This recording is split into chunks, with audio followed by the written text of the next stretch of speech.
Buen día, saludo con mucho gusto a todas y todos los amables asistentes que nos acompañan. A nombre de Alcaldes de México y de Cisco México, les doy la más cordial bienvenida.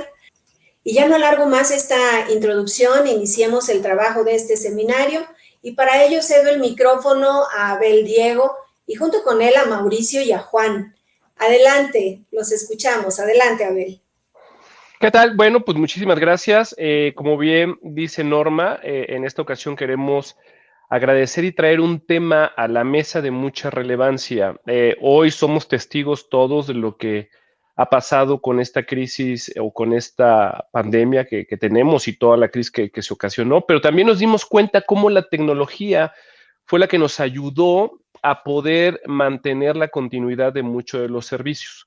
¿No? Vemos incluso cómo muchos de los ciudadanos, gracias a la tecnología, pudimos mantener muchos de nuestras funciones en la oficina o temas en la vida personal, ¿no? Y nos acercamos al gobierno. Hubo muchos casos de uso en donde con el sector salud, el sector educación y en el mismo gobierno pudimos ser testigos de cómo la tecnología fue la herramienta clave para estar cerca entre el habitante de las comunidades o el ciudadano con sus gobiernos.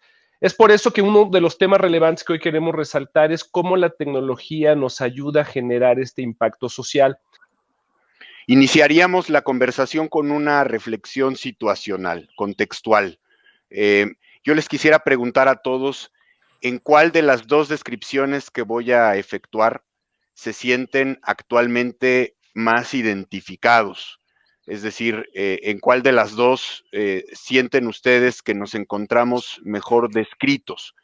Por un lado, les hablaría de un mundo que se comporta de una forma muy estable, y desde el punto de vista sistémico resulta determinístico, es decir, podemos nosotros pronosticar con mucha certeza lo que va a ocurrir a partir de una serie de variables dadas, se mueve de forma lenta, tiene mucha certeza, está basado en reglas, es muy consistente, es interdependiente entre sí, y nos gusta traer a la mesa esta analogía efectivamente sistémica porque tiene mucho que ver con la labor diaria del gobierno, de la gestión pública, que tiene que ver mucho con la administración del riesgo, la administración de las oportunidades, las difíciles decisiones de dónde y cómo invertir, y la utilización de los activos que tiene a la mano. Siempre habrá limitantes en ese sentido, y de esa forma, una descripción como la que vemos a la izquierda nos habla de que lo que prevalece como virtud en una organización, en un gobierno, inclusive en los individuos, pues es la eficiencia. Durante muchos años posiblemente perseguimos esa escuela, esa conducta, ¿no? ¿Qué nos ha enseñado la pandemia o qué nos ha terminado de mostrar una crisis sistémica tan fuerte como la que vivimos? Bueno, que el mundo es impredecible, el mundo es cambiante, es fugaz, tiene una altísima contextualidad, lo cual implica que las cosas que ocurren en un lugar afectan en otro lugar sin que nos estemos dando cuenta, todo de manera muy inmediata. No es sorpresa para todos este tema que vivimos a más ya de un año y meses de la contingencia.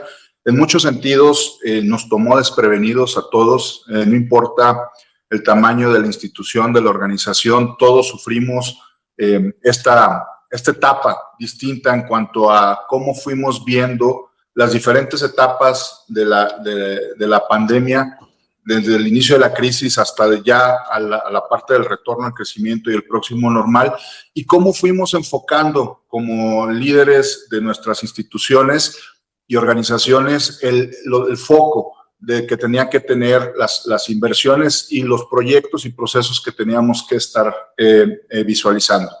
Al inicio, insisto, a todos nos tomó, y ahorita les voy a contar una historia de cómo lo vivimos nosotros en Cisco, a todos nos tomó con los dedos en la puerta en muchos temas tan simples como el acceso remoto y cómo podíamos seguir manteniendo la continuidad operativa de nuestras instituciones y más aún los servicios hacia los ciudadanos que son críticos ante un cierre de oficinas.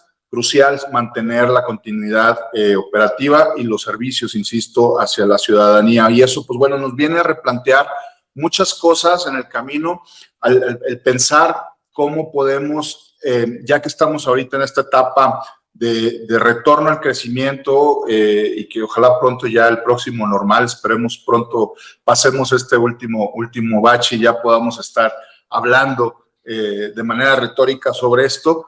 Pero bueno, nos hace reflexionar mucho alrededor de cómo tenemos que estar visualizando la digitalización de los servicios. Hay que pasar ya de la parte de la crisis, aprender de ella. Todas las crisis son oportunidades. Hay que aprender qué fue lo que nos dejó, cómo evitar que ante alguna situación que se pueda presentar hacia adelante de cualquier índole, podamos estar listos y mantener esta continuidad operativa.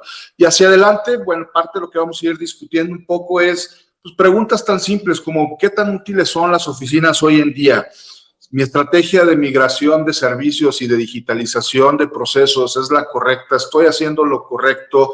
Es lo que vamos a estar discutiendo hacia adelante. Yo los invitaría a reflexionar sobre lo que vivimos en esta curva, aprender de lo que sucedió, que no vuelva a pasarnos, ajustar nuestros procesos y procedimientos para no tener una situación como la que vivimos y enfocar ya nuestra energía hacia ver cómo podemos tener un retorno al crecimiento y al próximo normal en situaciones desde el punto de vista de atención a la ciudadanía y también de la operación de la institución. Mecanismos en donde el manejo de la información cuidada puede dar inteligencia, puede dar estadísticas, puede dar segmentación de mercado, ¿no? Un polo digital básicamente es un espacio público que tiene la comunidad, ¿no? Que puede ser un mercado, una biblioteca, una escuela, un hospital. Incluso en algunos lugares ha llegado a existir el tema de recuperación de espacios perdidos, en donde se recupera, se adapta un espacio físico del gobierno y después se incluye tecnología. La tecnología es conectividad, que esta puede ser de cualquier tipo de conectividad. En algunos lugares vemos que pueden llegar mecanismos de conectividad como fibra óptica, en algunos no, por la lejanía, entonces incluso hasta puede ser mecanismos como conectividad satelital. A esta conectividad hay que agregarle unas capas hacia adelante. La primera es seguridad, por el tema de mantener los activos asegurados, ¿no? El conectar por conectar incluso puede ser hasta en algunas cosas peligrosas, ¿no? O sea, porque pues estamos abriendo la información sin ningún mecanismo de seguridad, entonces hay que agregar ciertos mecanismos de seguridad. Después, el otro elemento crítico que lo hace atractivo para estos modelos de sustentabilidad es toda la analítica que podemos generar por el uso de estos polos digitales. En estos polos digitales podemos saber cuántas personas se conectan, cuál es el comportamiento de las personas, para qué usan la red o el polo digital, cuáles son sus preferencias, ¿no? Y de esta forma podemos segmentar la información. Si fuera un tema de salud dirigido a algún determinado segmento de la población, sabemos o podríamos saber a qué hora se conectan, cuánto tiempo se conectan, desde qué dispositivos se conectan, más o menos cuál es su comportamiento de navegación, como para poder dirigir la información y ser muy eficiente. Si pudiéramos tener un convenio con la iniciativa privada para poder estar segmentando o hacer economías locales, también esta analítica lo que le provee a la iniciativa privada, pues es información que para ellos es muy atractivo, porque de esa forma pueden dirigir de forma más eficiente la información. Y para el gobierno, pues es una forma de mantener conectado al ciudadano o al habitante con el gobierno. Es un canal que nosotros le llamamos, es un canal en línea y es un canal bidireccional entre el habitante, el ciudadano y el gobierno. De esta forma puedo generar un tema de proximidad ciudadana. Simplemente el hecho de utilizar tecnologías de la información para incrementar la velocidad en el acceso a los procedimientos judiciales, eso hace que se disminuya sustancialmente la discrecionalidad, con todo lo que eso implica, y de nuevo volver a poner al ciudadano en el centro. Esto es muy importante porque el ciudadano en países como el nuestro se siente muy alejado del entorno que le tiene que procurar justicia desde el momento en el que tiene que establecer una demanda, con todo lo que esto implica y con los procedimientos o mecanismos tradicionales basados en papel, hasta después el seguimiento interno y la formulación del caso que se le tiene que dar para dirigir una sentencia. Entonces, todo esto puede ser entendido como un edificio que se va construyendo piso a piso. Es una verdadera estrategia de transformación digital que no se construye en un día, evidentemente, pero en el cual se pueden ir tomando acciones que lo vayan permitiendo. El simple hecho de tener infraestructura que pueda darle conectividad a los juzgados, a las oficinas, a los ministerios, y que esto también habilite la ejecución de aplicaciones, que se puedan digitalizar los expedientes o que de facto nazcan los expedientes judiciales de manera digital. Esto implica que pueden ser después objeto de analítica, de búsquedas inteligentes, de mayor expedición en la rastreabilidad, que después se puedan aplicar firmas digitales y certificados digitales para darle irrepudiabilidad a las sentencias. Básicamente el mensaje que les quiero dejar aquí es, hemos platicado mucho de los casos de uso, la importancia de la conectividad, de la seguridad, de cómo acceder a los servicios. Y bueno, estos temas, el entramado, digamos, que requieren las soluciones tecnológicas que empiezan desde la necesidad propia del resultado que se quiera dar al ciudadano, la visualización de un proceso, cómo digitalizarlo y de ahí desenvolver a todas las capas tecnológicas que se requieren para ello. Pues bueno, es importante tener en mente que estos entramados, digamos, entre los diferentes componentes tecnológicos que deben de existir para poder sustentar los servicios que se dan a la ciudadanía, debe de ponerse mucha atención, ¿no? O sea, tanto la parte de conectividad, colaboración, seguridad, etcétera. Estas arquitecturas existen, con gusto las podemos platicar hacia adelante. La reflexión que ahorita les quiero dejar es, veamos la tecnología no como un componente aislado, ¿no? Veámoslo como un gran bloque, ¿sí? Un bloque de Legos, un rompecabezas que hay que ir armando. Lo importante es tener esa visión tecnológica, definir los caminos o perdón, el anglicismo, ahorita está pensando la traducción, pero el journey hacia poder llegar a ese camino de la digitalización y lo que hay que hacer detrás para ello. No lo vamos a hacer de un día a otro, eso es un hecho, y tampoco nos sintamos mal si no estamos listos desde el primer momento para ello, pero planeemos esto, ¿sí? Con esa visión y vayamos encontrando cuáles son los pasos necesarios para lograr esa visión tecnológica que tenemos para, de nuevo, dar más y mejores servicios a los ciudadanos y lograr el beneficio del impacto social al que estamos hablando. ¿Qué alternativas nos pueden dar a los ayuntamientos del sur del país que no cuentan con suficiente presupuesto para adoptar tecnologías? Un poco de lo que hablábamos hace unos minutos, pero esta vez específicamente, por favor, intervenciones para estos municipios del sur del país. ¿Quién tomará bien o...? Adelante, Abel, si gustas. Bueno, bien reconocemos que el recurso es finito y en muchos lugares es limitado, ¿no? Sin embargo, lo que tenemos que pensar es cómo hacemos mejor uso del recurso que exista, ¿no? Yo te diría, identifiquemos cuáles son los casos de uso de cada comunicado de cada población que requiere mayor atención. Voy a inventar algunos, posiblemente en algún tema sea recolección de basura, en algún otro tema sea entrega de servicios de educación o de salud, ¿no? Porque está muy lejos ir a la clínica que puede atender a los mayores casos de enfermedades o crónicas que existen en esa comunidad. Entonces, teniendo claro cuáles son los casos de uso, hagamos la justificación para del recurso que existe, poder generar o poder dirigir parte de ese presupuesto a plataformas tecnológicas que en un corto plazo van a generar un ahorro o van a generar un impacto que eso va a poder generar más recursos para otras iniciativas o para otros gastos. Entonces, la forma en cómo hacerlo es no pensar que la tecnología no va a generar ahorros y eficiencias para otros servicios que el gobierno hoy en día está viendo, ¿no? Entonces, ejemplo, salud. Hoy a la comunidad o al Estado le cuesta determinado gasto atender temas de salud. Bueno, con plataformas de salud, todo ese gasto se podría reducir y esa inversión se podría dirigir a tener estas plataformas de salud. Es algo de lo que te podría mencionar.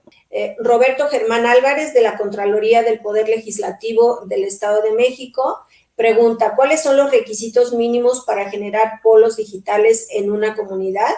¿Qué es lo que se debe cuidar? Juan.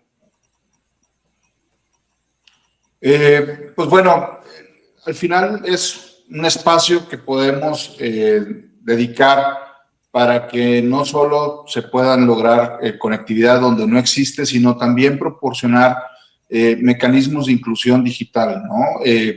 Cursos, talleres, que también tenemos esas capacidades y casos de éxito donde se han establecido, para poder no solo conectar por conectar, lo hablábamos, sino también el poder disminuir la brecha desde el punto de vista de la alfabetización digital. Ese es un elemento que también debe de incluir este polo, el aprender al utilizar las tecnologías basado del acceso a las mismas. Es un elemento crucial. La incorporación también de la creación de ecosistemas con la misma sociedad que permita de ahí desarrollar, una vez que se tiene el acceso a la conectividad y a los medios para conectarse, poder crear aplicativos creativos que sirvan a la misma comunidad para poder permitir mecanismos de cobro, intercambios, servicios mismos que la comunidad pueda estar brindando. Yo creo que también es un pilar fundamental. Y dentro de este ecosistema también, a medida de lo posible, la incorporación quizá de la iniciativa privada para poder hacer el modelo sustentable en el caso y que no todo el costo de los servicios recaiga de un presupuesto federal o estatal o municipal, sino que también la iniciativa privada pueda tener participación dentro de los servicios, ¿no? Entonces, en eso lo redondearía. Rafael Barajas, asesor del Congreso del Estado de Baja California, les pregunta, ¿qué mecanismos ofrece Cisco para establecer un convenio de colaboración con los municipios para impulsar su digitalización? Bueno, la tomo yo. Por supuesto, estamos totalmente abiertos y nos encanta escuchar eso. Hemos firmado convenios de colaboración con múltiples gobiernos estatales, con gobiernos municipales, con entidades federales, sobre todo cuando hay congruencia o convergencia en la visión, ¿no? En términos de que en esa organización pública exista la inquietud, la voluntad y la disposición para explorar una agenda digital.